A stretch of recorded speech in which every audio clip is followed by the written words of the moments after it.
મિત્રો કેમ છો બધા મજામાં? આજે આપણે આવ્યા હતા ચોબારી ગામે અને જો આ જૂનનું મંદિર છે અને આ શેનું મંદિર છે, કયા ભગવાનનું મંદિર છે, શિવ મંદિર કહેવામાં આવે છે.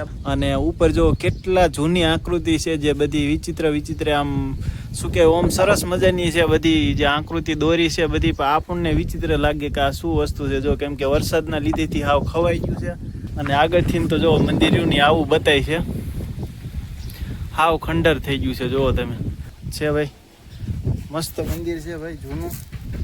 અને જાળવીને જવું પડશે. જો અહીંયા અત્યારે ચોમાસાના લીધે છે ને ખડ ને એવું બધું થઈ ગયું છે.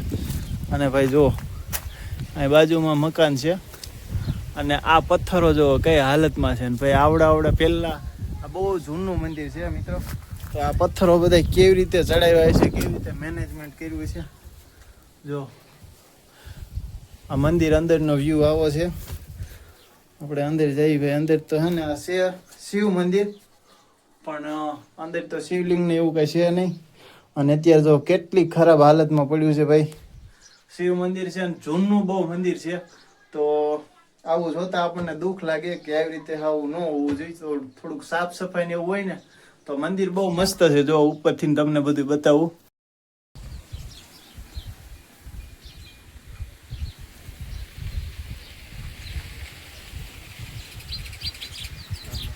અને અહીંયા જો પાણી જે આપણે જળ શિવલિંગ ઉપર જળ ચડાવી ની જો અહીંથી જાય.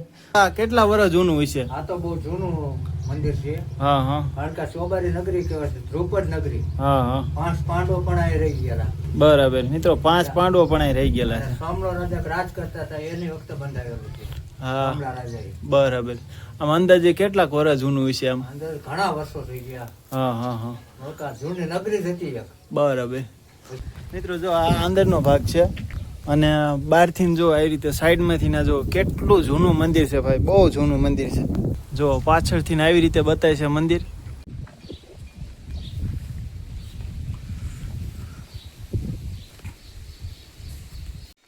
અને મિત્રો આ ઉપરનું કામ તમે જો, ઉપર તો હે ને વેલા જામી ગયા છે, પણ એની કોતરણી ખાલી જો કેવી સરસ મજાની છે. અને આપણે નીચે હાલ્યા જઈએ છીએ, જુઓ તમે. અને અહીંયા જો પાયો છે, જે અત્યારે છે ને આવા મંદિર બનાવવા એ તો ભાઈ ભૂલી જ જવાનું. આ કેવું મંદિર છે જો, જૂનું. આમ તો હાવ બહુ મસ્ત છે.